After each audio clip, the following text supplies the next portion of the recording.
Hello students, I welcome again to my lecture. Yesterday I have solved problem 1 of the assignment which I have given to you all to solve. और मुझे खुशी है कि आप लोग इसको पढ़ रहे हो, सुन रहे हो, ठीक है। यहाँ एक प्रॉब्लम था, मैं यहाँ पे इसको रेक्टिफाई करना चाहती हूँ। ये जो क्वेश्चन ई है, प्रॉब्लम 1 का जो क्वेश्चन ई है, इसको मैंने कल डायस्टेरियोमर बताया था, जबकि ये डायस्टेरियोमर ना हो के इनैंशियोमर होगा, ठीक है। क्यों होगा इनैंशियोमर? क्योंकि इसमें केवल एक ही कायरल कार्बन है जो कि ये वाला है, ठीक है। और ये जो दूसरा हम देख रहे हैं ये कायरल नहीं है, ठीक है। क्यों कायरल नहीं है?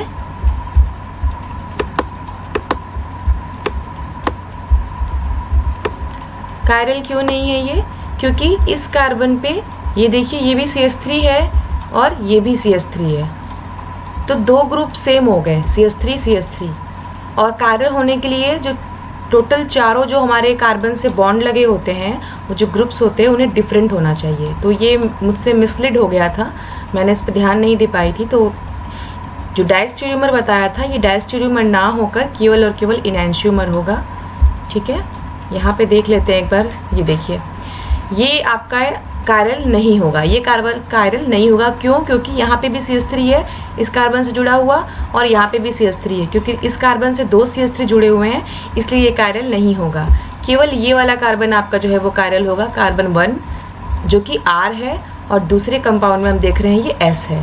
R-S का रिलेशनशिप है, तो RS का रिलेशनशिप जो होता है वो मिरर इमेज होता है, इसलिए ये आपका पेयर क्या होगा? इनैंशियोमर होगा। मैंने इसमें करेक्ट कर लिया है इसको, ठीक है। कल क्वेश्चन 1 हमने पूरा सॉल्व कर दिया था, जो कि H तक था, ठीक है। आज हम प्रॉब्लम 2 करते हैं, ओके। प्रॉब्लम 2 सॉल्व करते हैं हम लोग आज। क्या क्या क्वेश्चंस हैं प्रॉब्लम 2 में, इसमें देख लिया जाए,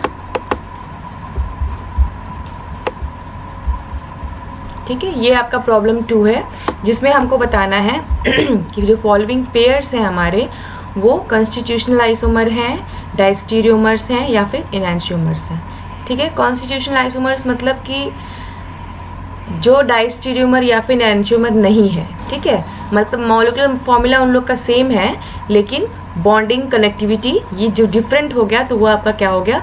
कॉन्स्टिट्यूशनल आइसोमर्स हो गया, ठीक है। इसको सॉल्व करते हैं हम लोग अब।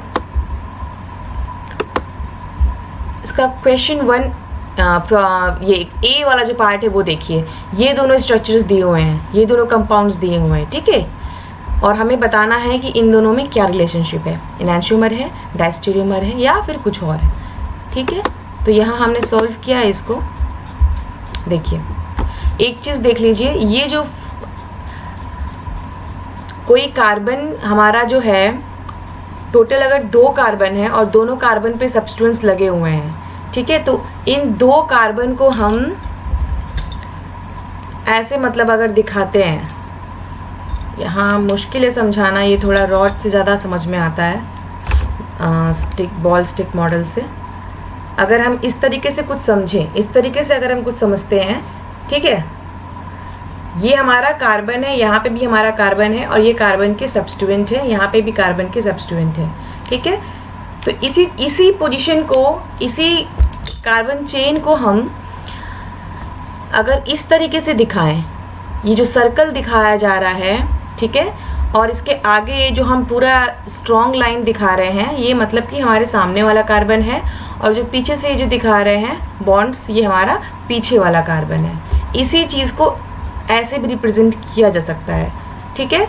ये मैंने बताया था कल कि ये फ्लाइंग वेज होता है, ठीक है। और ये वाला जो फॉर्म होता है जिसमें कि हम इस तरीके से देख रहे हैं, ऐसे देख रहे हैं, अभी तक हमने जैसा बताया आपको, अब हम ऐसे देख रहे हैं, ठीक है। अगर हम कुछ इस तरीके से देखें, अपने कार्बन को ऐसे देखें, मतलब आप अगर इसको देख पा रहे हो, तो आपको सामने से क्या दिखेगा? सामने एक ये कार्बन दिखेगा, और ये पीछे वाला कार्बन आपको नहीं दिखाई देगा, और आगे वाले कार्बन के सब्स्टिट्यूएंट्स दिखाई देंगे, और पीछे वाले कार्बन्स के भी सब्स्टिट्यूएंट्स इस तरीके से दिखाई देंगे। मतलब अगर आप मान लीजिए कि एक गोला है सामने, तो ये सेंटर वाला कार्बन यहाँ है और इसके पीछे भी एक कार्बन लगा है। आगे वाले कार्बन से हमारे एटम्स जुड़े हैं 3 और पीछे वाले से भी हमारे 3 जुड़े हैं। ठीक है, तो इस तरीके से जो रिप्रेजेंटेशन हम करते हैं ये जो आपका है वो न्यूमैन प्रोजेक्शन कहलाता है। ठीक है, तो एक हमारा फ्लाइंग वेज में दिखा रहा है और दूसरा हमारा इस तरीके से कन्फर्मेशन इसका चेंज करके बता रहे हैं और फिर बताया जा रहा है कि इन दोनों का हम रिलेशन बताएं। तो ऐसे देख के तो हम नहीं समझ पाएंगे। ठीक है, या तो इसको भी इसमें कन्वर्ट कर दे या इसको इसमें कन्वर्ट कर दे या किसी और फॉर्म में कन्वर्ट कर दे अगर, तो हम पता कर सकते हैं कि ये हमारा स्ट्रक्चर क्या है। ठीक है, हम इसको क्या कर रहे हैं, इसको हम फिशर फॉर्म में कन्वर्ट कर दे रहे हैं। ठीक है, फिशर फॉर्म क्या होता है, अगर कॉपी पे मतलब कॉपी की जो प्लेन की हम बात कर रहे हैं, अगर हम प्लेन पे कार्बन को ड्रॉ कर रहे हैं जिस तरीके से मैंने यहाँ ड्रॉ किया है, इसको देखिए आप लोग, तो इस फॉर्म को हम कहते हैं फिशर प्रोजेक्शन फॉर्म में। ठीक है, तो हम इसको भी चेंज कर देते हैं फिशर फॉर्म में और इसको भी चेंज कर देते हैं फिशर फॉर्म में। ठीक है, या केवल अगर इसको भी चाहे तो आप फिशर फॉर्म में केवल चेंज करके RS निकाल के पता कर सकते हैं, जैसे कि मैंने यहाँ निकाला है। ठीक है, ये कार्बन पे OH लगा है, CH3 लगा है और ये ग्रुप लगे हैं पूरे, तो ये R आ रहा है आपका। इधर भी देख लीजिए Br लगा है, CH2 CH3 लगा है और ये ग्रुप लगा है, ये हमारा आ रहा है S। ठीक है, ये ऊपर वाला कार्बन जो है R है, सेकेंड वाला जो कार्बन है हमारा क्या है, इसका कन्फिग्रेशन S है। ठीक है, अच्छा, और ये जो न्यूमैन प्रोजेक्शन होता है इसमें क्या होता है कि हम किसी आगे वाले को या पीछे वाले को, किसी एक कार्बन को फिक्स कर दें और दूसरे वाले को घुमा सकते हैं। समझ में आ रही मेरी बात? जैसे कि हमने क्या किया इसमें, हम देखिए रोटेशन करा रहे हैं, यहाँ अगर आपको दिख रहा है हमने पीछे वाले कार्बन को फिक्स कर दिया है और आगे वाले का क्या करा रहे हैं, रोटेशन करा रहे हैं। जैसे कि हम यहाँ पे देख सकते हैं आप लोग, हमने यहाँ कराया है 60 डिग्री रोटेशन। ठीक है, 60 डिग्री अगर रोटेशन करा रहे हैं तो OH कहाँ चला जा रहा है, इधर आ जा रहा है, इसके पीछे आ जा रहा है। हाइड्रोजन के पीछे चला जा रहा है, ये CH3 Br के पीछे चला जा रहा है एक्लिप्स फॉर्म में। ये रहा, दिख रहा है जो आप लोगों को। ठीक है, अब एक बार और इसको हम 120 डिग्री घुमा देते हैं तो ये OH इधर आ जाएगा, ये हाइड्रोजन इधर चला जाएगा और ये CH3 इधर चला जाएगा। इस तरीके से देखिए, हमने सामने वाले को फिक्स रखा हुआ है, सॉरी पीछे वाले को हमने फिक्स रखा है, पीछे का जो कार्बन है उसको हमने फिक्स किया हुआ है और केवल आगे वाले को हम घुमा रहे हैं, दोनों को नहीं घुमा सकते। ठीक है, किसी एक को हम अगर फिक्स करेंगे तभी अगले को घुमाएंगे, तभी हम कहते हैं कि एक डिफरेंट कन्फर्मेशन है किसी एक स्ट्रक्चर का। ठीक है, तो हमने इसको रोटेट करा के इस पोजीशन में ले आए फाइनली। ठीक है, इस पोजीशन में ले आए हैं जिसमें कि क्योंकि हमको अगर फिशर फॉर्म में कन्वर्ट करना है तो जो ऊपर के दोनों कार्बन होंगे, जैसे कि यहाँ हम इसको फ्लाइंग वेज में अगर देख रहे हैं तो ये CH3 है और ये CH3 है, OH लगा होगा और एक क्या होगा, H होगा। यहाँ पे Br लगा है, दूसरा क्या होगा, हाइड्रोजन होगा। तो ये जो दोनों दिख रहे हैं ये तो सब्स्टिट्यूएंट्स हो गए बीच वाले इस तरीके से, और ये जो दोनों हो गए आपके, ये वाला CH2 CH3 और ये वाला पार्ट ये ऊपर एंड पे आएंगे। तो इन दोनों को एक्लिप्स फॉर्म में अगर हम कन्वर्ट कर दें तो हमें स्ट्रक्चर को फिशर फॉर्म में बनाने के लिए ज़्यादा आसानी होता है। तो इसलिए हमने इन दोनों को ओवरलैप करा दिया, मतलब पीछे वाला कांस्टेंट रख के इस CH3 को इसके पीछे ले आ दिए, ये देखिए। ठीक है, इस Br के पीछे इस हाइड्रोजन को ले आ दिया और इस हाइड्रोजन के पीछे इस OH को ले आ दिया हमने, सॉरी आगे। तो ये स्ट्रक्चर हमारा एक्लिप्स फॉर्म में बन गया। अब हम इसको जस का तस उतार लेते हैं। इसको मैंने इस तरीके से भी दिखा दिया है लिख के, ताकि लिखने में आसानी हो हमको। ठीक है, तो हमने ऊपर ये जो सामने वाला दिख रहा है उसको ऊपर लिखा है और जो पीछे वाला है उसको नीचे लिखा है। तो सामने वाला देखिए CH3 है ये वाला, और इधर क्या है, OH है, तो हम यहाँ OH लिख दिए। OH के नीचे क्या है, हाइड्रोजन है, तो OH के नीचे हाइड्रोजन है। इस साइड क्या है, हाइड्रोजन है, इस साइड कार्बन पे क्या है, हाइड्रोजन है, और हाइड्रोजन के पीछे क्या है, Br है, तो यहाँ पे क्या है, Br है। तो इसको जस्ट का तस हम यहाँ पे अगर फिशर फॉर्म में लिख दे रहे हैं तो ये हमारा क्या हो गया, ये 3O फॉर्म है। क्यों 3O फॉर्म है, जब भी जो ये बीच के कार्बन्स के जो सब्स्टिट्यूएंट्स हैं ये अगर अपोजिट हों तो ये 3O होते हैं। देखिए HH क्या है, अपोजिट है, इसलिए 3O है। अगर HH ओवरलैप करता वो क्या होता, इरिथ्रो होता। ठीक है, हम चाहे तो RS निकाल लिए हैं, तो इसका भी चाहे तो अगर हम RS निकाल सकते हैं, निकाल के भी पता कर सकते हैं कि ये हमारा, अगर ये RS आ रहा है और ये एस और आर आता तो ये क्या होता, इनैंशियोमर होता। ठीक है, इधर भी देख लिया जाए, इसको भी हमने क्या फिशर फॉर्म में कन्वर्ट कर दिया। कैसे किया, अब ये एक चीज़ बहुत ध्यान देने वाली है, इसको ध्यान दीजिएगा। हमको ये देखिए 1 2 3 4 4 कार्बन का ध्यान देना है। ठीक है, बीच के ये सेंटर वाले हो गए जिसपे कि 2 सब्स्टिट्यूएंट्स लगे हुए हैं। ठीक है, अब ये देखिए जिगजैग फॉर्म में है, ट्रांस फॉर्म में है। ठीक है, ये देखिए ये नीचे जा रहा है और ये वाला इधर से कार्बन मतलब ऐसे है, ट्रांस फॉर्म में है। जब ऐसा स्ट्रक्चर हमको दिखता है तो ये डार्क बॉन्ड वाले और हैश बॉन्ड वाले जो हैं वो एक तरफ आ जाते हैं। ये नोटिस करने वाली बात है, हमें स्ट्रक्चर को ध्यान देना पड़ता है कि ये किस फॉर्म में है। अगर वो फ्लाइंग वेज में है तभी हम उसको इजीली कन्वर्ट कर सकते हैं फिशर फॉर्म में, क्योंकि ये जिगजैग दिख रहा है हमको। ठीक है, ये जो प्लेन में है, जो बॉन्ड प्लेन में है, हमको उसका पोजीशन देखना है। जो बॉन्ड प्लेन में है अगर वो ट्रांस है तब ये हैश वाले और ये डार्क बॉन्ड वाले और लाइट बॉन्ड वाले एक साइड आ जाते हैं। जैसे कि यहाँ पे देख रहे हैं OH और Br को हमने क्या कर दिया, एक साइड कर दिया। अब यहाँ OH अबव द प्लेन है तो इसके पीछे वाला जो हाइड्रोजन होगा वो बिलो द प्लेन होगा, तो ये बिलो द प्लेन वाला हाइड्रोजन और इस केस में अबव द प्लेन वाला हाइड्रोजन, ये दोनों कहाँ हो गए, एक साइड हो गया। ये कब हो रहा है संभव, जब ये हमारा जो कार्बन दिख रहे हैं ये दोनों ट्रांस पोजीशन में है। अगर ये ट्रांस में ना होते तो चीज़ें जस्ट उल्टी होती। ठीक है, तो इसको भी हमने बना लिया। इसका भी देखिए RS ऐसे भी आ रहा है और यहाँ पे भी अगर आप निकालते हैं इसका RS फिशर फॉर्म में मैंने बताया था निकालना। ठीक है, तो अगर इस फॉर्म में आप लोग निकालते हैं RS तो भी आपका वही चीज़ आ रहा है, इसमें भी RS है और इसमें भी RS आ रहा है। ठीक है, तो इसको देख के भी लग रहा है कि ये जो आपका है ये फॉर्म क्या है, इरिथ्रो है, क्योंकि देखिए H ओवरलैप कर रहा है। इस केस में क्या है, H और H ओवरलैप नहीं कर रहा है, तो ये क्या है, ये थ्रियो फॉर्म है और ये क्या है, इरिथ्रो फॉर्म है। थ्रियो इरिथ्रो का रिलेशन भी क्या होता है, डाइस्टीरियोमर होता है। ठीक है, अब इसको भी अगर हम नॉमेनक्लेचर कर लें, अगर इसका मैंने यहाँ पे किया नहीं है पर मैं भी सामने कर देती हूँ आप लोगों के। जैसे OH को हम नंबर 1 देंगे। ठीक है, हमने नंबर 1 OH को दिया, अब दूसरा नंबर किसको देंगे, ये बचा, ये बचा, ये बचा, ये CH3 हो गया, ये हाइड्रोजन है और ये C पे Br लगा है, C पे CH2, तो ये ज़्यादा एटॉमिक नंबर इसका ज़्यादा है इन दोनों के कंपैरिजन में। तो OH को 1 दिया, इधर वाले को इसको 2 दिया, इधर इसको 3 दिया, तो 1 2 3 1 2 3, ये हमारा R जा रहा है। ठीक है, 1 2 3 ये हमारा,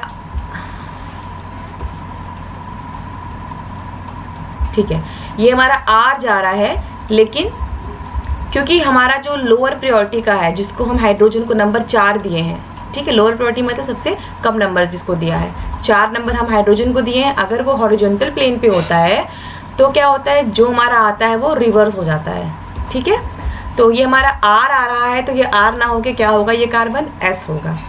ठीक है, दूसरे में देखते हैं, इस केस में Br को फर्स्ट नंबर दिया हमने, ये Br फर्स्ट हो गया, ये कार्बन सेकेंड हो गया, ये वाला थर्ड हो गया, तो 1 2 3 1 2 3, ये भी आपका R जा रहा है। ठीक है, लेकिन ये हमारा हाइड्रोजन जो लोअर प्रायोरिटी का है वो भी क्या है, हॉरिजॉन्टल प्लेन पर है, तो हॉरिजॉन्टल प्लेन में है तो जो आता है उसका उल्टा हो जाता है। ये R आ रहा है तो ये क्या हो गया, S, मतलब हमारा ऊपर वाला भी S है और नीचे वाला कार्बन भी S है। इस केस में देखिए ऊपर वाला कार्बन R है, नीचे वाला कार्बन S है, तो ये दोनों पेयर क्या हो गए, डाइस्टीरियोमर। अगर जस्ट उल्टा होता है इसका तो हमारा क्या होता है, ये एनांशियोमर। ठीक है, तो बहुत तरीके से पता कर सकते हैं। सबसे सिंपल तरीका तो RS ही है। हमने इन दोनों को ही फिशर फॉर्म में कन्वर्ट किया है ताकि हम इसको समझ पाएँ। एक जैसे होंगे तभी आप कंपेयर कर पाओगे, अगर दोनों अलग अलग है तो आप कंपेयर नहीं कर पाओगे कि दोनों में क्या संबंध है, क्या रिलेशन है। ठीक है, क्योंकि ये फ्लाइंग वेज में दिया हुआ है और ये न्यूमैन प्रोजेक्शन में दिया है, तो इन दोनों को किसी एक कॉमन स्ट्रक्चर में कन्वर्ट करना बहुत ज़रूरी है। जब तक नहीं करेंगे हम समझ नहीं पाएंगे। तो इसको हमने किया फिशर में, इसको हमने किया फिशर में। ये तो बहुत सिंपल है, इसमें बस रोटेशन करते हैं, एक को कांस्टेंट रखते हैं और एक को रोटेट करते हैं हम लोग। ठीक है, ओके। तो इरिथ्रो और थ्रियो का रिलेशन जो होता है वो डाइस्टीरियोमर होता है। ठीक है, तो ये ए वाला क्वेश्चन हमें लगता है आप लोगों को क्लियर हो गया होगा। जहाँ प्रॉब्लम आएगी तो आप पूछ सकते हैं मुझसे, मैं आपको बता दूंगी इसे। ये बहुत सिंपल है। और ये जो मैंने इरिथ्रो का बताया है फ्लाइंग वेज में, ये बहुत ज़रूरी है, इसको याद रखना है आपको। अगर इसमें फिर भी कोई प्रॉब्लम होगा तो मैं अलग से मैं नोट्स बना के वेबसाइट पे डाल दूँगी, ठीक है। लेकिन इसमें बहुत ध्यान देने वाली बात है कि अगर हमारा ये ट्रांस फॉर्म में है, जो कार्बन प्लेन में है वो अगर ट्रांस में है तो डार्क और डैश वाले जो बॉन्ड है वो एक तरफ आ जाते हैं, ठीक है। और यही अगर ट्रांस फॉर्म में नहीं हो के सिस फॉर्म में होता है जो प्लेन में दिए हैं तो जस्ट उल्टा हो जाता है उस केस में। मैं वो नोट्स दूंगी आप लोगों को, ठीक है। अगर उसे समझ में आता है तो ठीक है, अदरवाइज पढ़ा दिया जाएगा। ये है आपका सेकंड क्वेश्चन बी, ठीक है।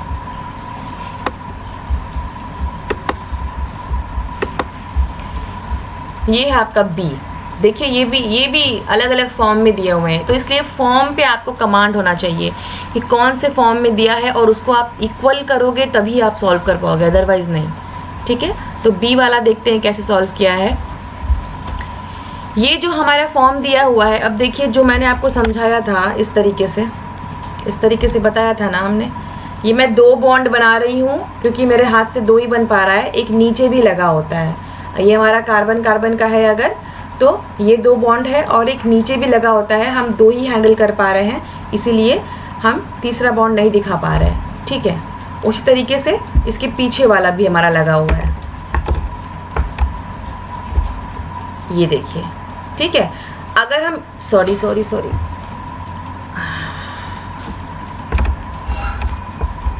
अगर हम इसको इस तरीके से देख रहे थे सामने सामने, तो इसको हम बोल रहे थे आपका न्यूमैन प्रोजेक्शन। और हम कैसे कर रहे थे, जैसे हम पीछे वाले को कांस्टेंट कर दिए और आगे वाले को रोटेट कर रहे हैं, जो मैं आपको बताया था मैंने पीछे। अगर इसी को हम ऐसे देखें, ठीक है, तिरछे में देखें, तो इस फॉर्म को हम कहते हैं सॉहर्स प्रोजेक्शन, ठीक है। जैसे कि मैंने यहाँ बनाया, ये देखिए जो क्वेश्चन पूछा है ये कौन से प्रोजेक्शन में है, ये सॉहर्स प्रोजेक्शन में, ठीक है। ये सॉहर्स में दिया है और ये किस में दिया है, ये आपका फिर से फ्लाइंग वेज फॉर्म में दिया हुआ है। अब इन दोनों को किसी एक में कन्वर्ट करना पड़ेगा, ठीक है। हमें तो सबसे आसान फिशर फॉर्म ही लगता है, इसलिए हम जनरली फिशर फॉर्म में ही कन्वर्जन करते हैं, ठीक है। तो फिर हमने क्या किया, इनको भी फिशर फॉर्म में किया और इनको भी फिशर फॉर्म में किया। अब देखिए इसको फिर से ध्यान दीजिए कैसे करते हैं फिशर फॉर्म में। ये हमारा देखिए फिर से देखिए जो प्लेन पर बॉन्ड है ये ट्रांसफॉर्म में है, ये CH3 और ये CH3, ये प्लेन पर है, सिंपल बॉन्ड दिख रहा है, इसका मतलब कि प्लेन पर है, ये प्लेन पर है और क्या है, ट्रांस है, ठीक है। और जो सब्स्टिट्यूएंट लगे हैं, एक लोअर प्लेन पे है और एक अबव द प्लेन पे है। इधर भी देखिए एक लोअर प्लेन पे है, एक अबव द प्लेन पर है, ठीक है। तो ये CH3 और CH3 ऐसे तो ऊपर पहले लिख लिया जाता है, फिर बीच के जो बॉन्ड्स होते हैं, अब इसको आपको लिखना है, उसको लिखने का तरीका मैंने बताया था अभी आपको कि जब ये ट्रांसफॉर्म में रहता है तो ये डैश वाला और दूसरे वाले का सॉलिड लाइन, सॉलिड बॉन्ड एक तरफ लिखा जाता है, ठीक है। तो Cl और OH एक तरफ लिख दिया हमने, इसका NH2 और इसका Br एक तरफ लिख दिया हमने, ठीक है। ये बिल्कुल आसान है, बहुत सिंपल है, इसमें कोई कठिनाई नहीं है करने में। लेकिन एक चीज़ ध्यान दीजिएगा कि अगर ऊपर वाले कार्बन को ऊपर रखे हो तो उसी के सब्स्टिट्यूएंट ऊपर लगाना है, ऐसा नहीं करना है कि इसके सब्स्टिट्यूएंट इस कार्बन में लगा दिया। इस सब चीज़ों का ध्यान देना है, ठीक है। हमने क्या बताया आपको, फिर से बता रही हूँ, ट्रांसफॉर्म में है हमारा सब्स्टिट्यूएंट, ठीक है। उस केस में क्या होता है, लोअर प्लेन पहले वाले कार्बन का लोअर सब प्लेन का सब्स्टिट्यूएंट, दूसरे वाले कार्बन का अबव द प्लेन के सब्स्टिट्यूएंट को हम एक साइड रखते हैं, ठीक है। इस तरीके से हमने लिख दिया। अब इस केस को देखिए, दूसरे वाला पार्ट बता रही हूँ मैं, इसको तो हमने कन्वर्ट कर दिया फिशर में, अब इसको कन्वर्ट करते हैं। इसको तो और ही आसानी से कर सकते हैं क्योंकि ये आपका सॉहर्स फॉर्म में दिया हुआ है, सॉहर्स फॉर्म में दिया है तो इसको हम न्यूमेंस में आराम से कन्वर्ट कर सकते हैं। ये हमारा सामने वाला कार्बन है, इस तरीके से दिखा दिया हमने, ये Cl लगा है, NH2 लगा है, नीचे CH3 लगा है। ये पीछे वाला कार्बन है, ऊपर जिस तरीके से बना है बिल्कुल वैसे इनको इसको सर्कल के फॉर्म में उतार देना है, ठीक है। फिर मैंने बताया था इसको भी अगर हमें फिशर फॉर्म में कन्वर्ट करना होता है तो जो ऊपर हम लोग जो रखते हैं सब्स्टिट्यूएंट, उन दोनों को एक तरफ लाना होता है। जैसे कि हमारा ऊपर वाला क्या है, इसमें CH3 है और ये CH3 है, इसको हम टॉप पे रखे हैं, मतलब खड़ी लाइन पे, वर्टिकल पे रखा है हम लोगों ने। तो उसको हमें एक तरफ लाना है। तो अगर इसको 180 डिग्री घुमाएंगे तो ये यहाँ पे इसके आगे पीछे आ जाएगा CH3। अगर इसको, इस बॉन्ड को 180 डिग्री घुमाएंगे तो इसको भी घुमाएंगे, ठीक है। तो मतलब CH3 के नीचे CH3 आ जाएगा, इस तरफ देखिए Cl के पीछे Br आ जाएगा, इस तरफ देखिए NH2 के पीछे क्या आ जाएगा, OH आ जाएगा, ठीक है। अब इसको आराम से बस लिख देना है हमको। CH3 हो गया, Cl के पीछे Br, Cl के पीछे Br, इधर देखिए NH2 के पीछे OH, NH2 के पीछे OH, ठीक है। अब हम अगर RS नहीं भी निकालते हैं तो आप इस फिशर फॉर्म को देखिए और इस फिशर फॉर्म को देखिए, ठीक है। ये Cl है और ये NH2 है। और दूसरे वाले में इधर देखिए, ये Cl है, ये NH2 है, ये OH है, ये Br है, इधर देखिए OH है और ये क्या है, Br है, ठीक है।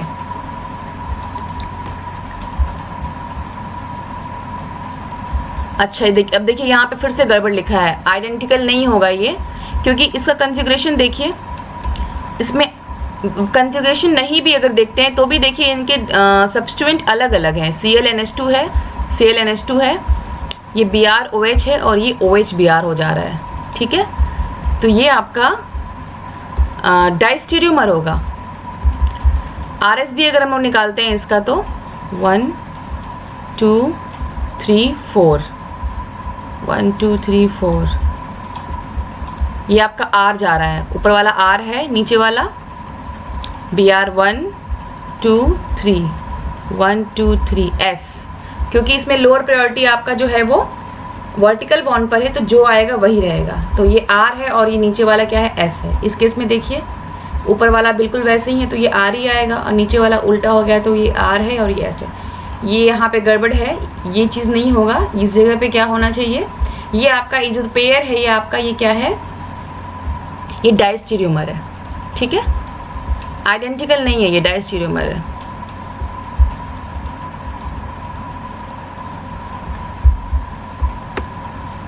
यही तो प्रॉब्लम है पढ़ाने में ऐसे, अगर यही ब्लैक बोर्ड बताओ तो ज़्यादा समझ में आता है। नेक्स्ट क्वेश्चन क्या है आपका, C। ये देखिए ये आपका C है, ठीक है। इसको हम लोग देखते हैं दिस वन।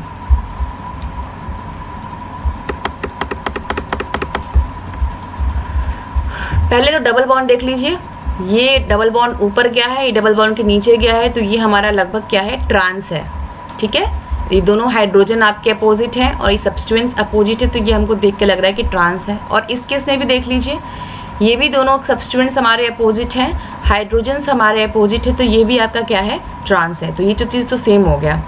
दूसरा जो है इसका हम लोग RS कन्फिग्रेशन निकालते हैं, इसका हमने निकाला है तो R आ रहा है, ठीक है। कैसे निकाला, ये आपका Br1 हो गया, ये वाला कार्बन 2 हो गया, ये 3 हो गया, 1 2 3, ये R आ रहा है। हाइड्रोजन यहाँ पे नहीं दिख रहा है, वो आपका लोअर द प्लेन पर है, लोअर प्लेन पे हाइड्रोजन होता है, चौथा नंबर वाला, तो हमारा जो आता है वही रहता है, तो ये R होगा। इसको भी अगर निकाला जाए तो ये 1, ये 2, ये 3, इसमें देखिए ये S आ रहा है, ठीक है, ये S आ रहा है, लेकिन जो आपका हाइड्रोजन है वो क्या है, अबव द प्लेन है। हाइड्रोजन जब अबव द प्लेन होता है तो जो आता है उसका अपोजिट हो जाता है, तो ये S आ रहा है तो क्या हो जाएगा, R, ठीक है। तो क्योंकि दोनों का कॉन्फ़िगरेशन देखिए सेम है, R R, इसका मतलब ये दोनों एक ही स्ट्रक्चर है, इन दोनों में अंतर नहीं है। और वैसे भी ये देखिए, अगर हम इसको ज़रा इमेजिन करिए आप, ठीक है, इस तरीके से कोई स्ट्रक्चर है, ये Br है और ये Br आपकी तरफ है, ठीक है, ये Br आपकी तरफ आ रहा है। अगर हम इसको ऐसे पलट दें, इस तरीके से 180 डिग्री घुमा दें, तो ये देखिए वही Br कहाँ चला गया, पीछे की ओर चला गया, है ना। ये Br जो आगे की ओर था, यही Br कहाँ चला गया, पीछे की ओर। तो बस यही दो, स्ट्रक्चर वही है, सेम है, उसको ऐसे घुमा के बस लिख दिया गया है, तो इसलिए देखने में गड़बड़ लग रहा है। बट अगर हम कॉन्फ़िगरेशन निकाल के भी देख सकते हैं कि ये R R आ रहा है, तो ये आपका क्या है, आइडेंटिकल है। और इस पोजीशन को भी देख लीजिए कि ये ट्रांस है और इसमें भी ये ट्रांस है, ठीक है। तो ये आपका आइडेंटिकल है, सेम है। नेक्स्ट क्वेश्चन देख लीजिए।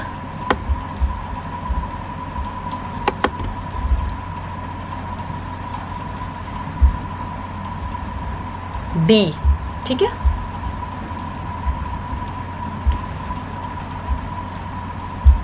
इसमें क्या है, एक तो चेयर फॉर्म में दिखाया हुआ है और एक किस में है, एक साइक्लोहेक्सेन के फॉर्म में है, प्लेनर फॉर्म में है। हमने बताया कि जब भी हम साइक्लोहेक्सेन को डील करेंगे तो हम उसको चेयर फॉर्म में देखेंगे। ठीक है, तो ये चेयर फॉर्म में है बना पहले से, और पोजीशन देखिए सब्स्टिट्यूएंट का 1 2 3।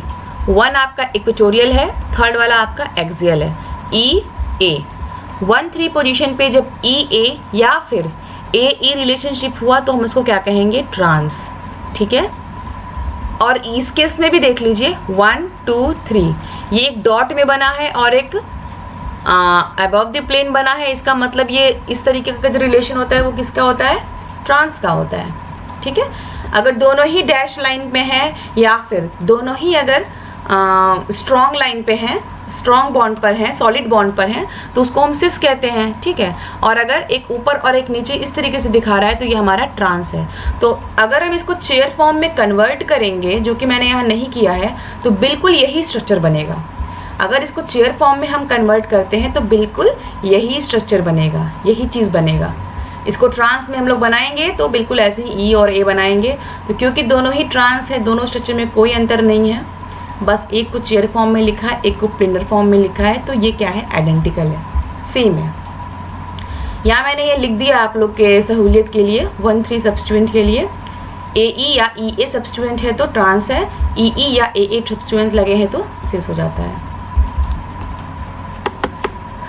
नेक्स्ट क्वेश्चन देख लेते हैं।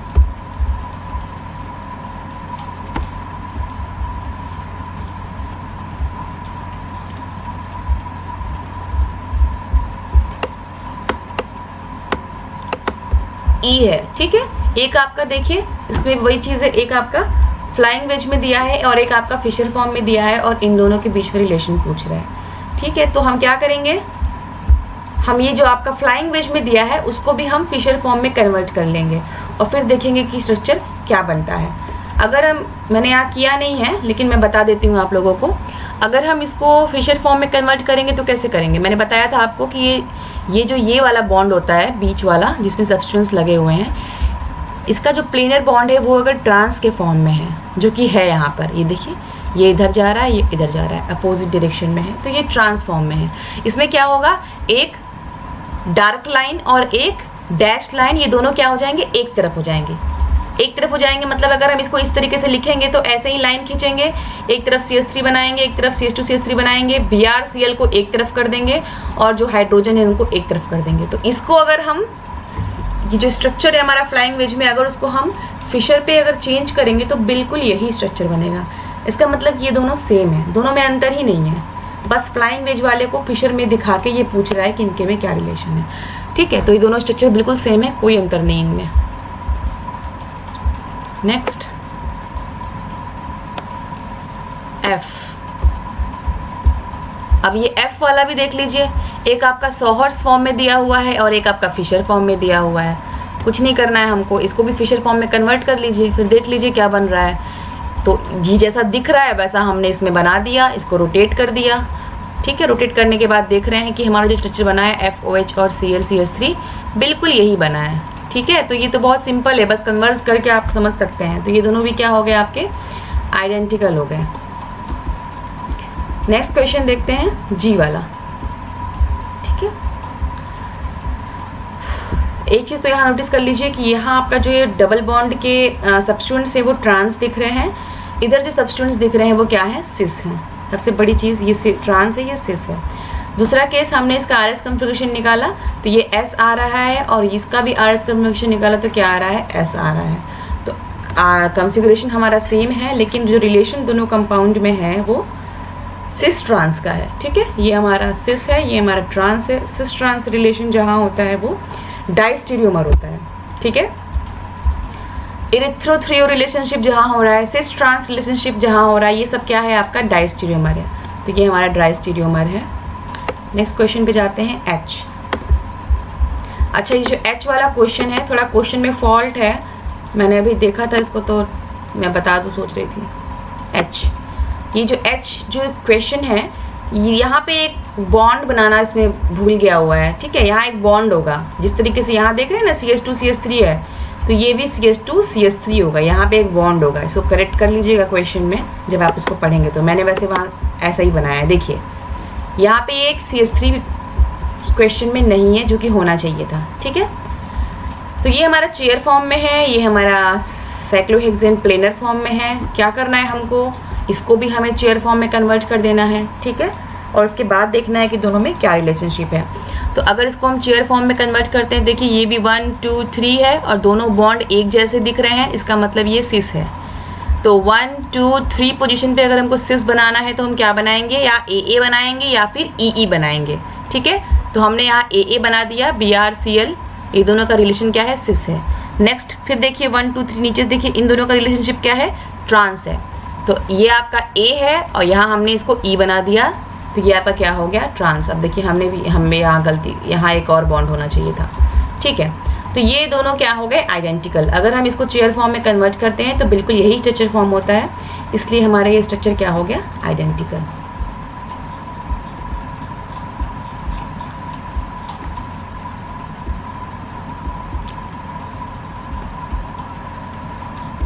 अब मैं कल आपको प्रॉब्लम 3 सॉल्व करवा दूंगी, ठीक है। कल के लेक्चर में 3 और 3 के भी जो नोट्स होंगे उसे भी थोड़ा मैं आपको बता दूंगी। अभी के लिए बस इतना ही करती हूँ। इतने पे तो आप लोग, मुझे लगता है प्रॉब्लम 3 थोड़ा आसान है, सिंपल है, वो खुद भी सॉल्व कर सकते हैं, ठीक है। बाकी अगर आपने सॉल्व किया होगा तो ये मिला लीजिएगा। यहाँ पे एक गड़बड़ मैंने बताया था, कहाँ था, हाँ यहाँ पे ये आइडेंटिकल लिखा है मैंने B वाले क्वेश्चन में, पर ये आइडेंटिकल नहीं होगा, ठीक है। मुझे लगता है इस क्वेश्चन को देख के यहाँ आइडेंटिकल लिख दिया गया, क्योंकि इनके कॉन्फ़िगरेशन देखिए यहाँ पे लिखा है सेम, बट वो सेम नहीं है। ये R है और ये क्या है, RS है, ठीक है। तो इस कॉन्फ़िगरेशन RS और RR ऐसा रिलेशन आपका क्या होता है, डायस्टीरियोमर होता है। तो ये इक्वेशन जो है यहाँ पे ये B वाला, ये डायस्टीरियोमर होगा, ठीक है, ओके।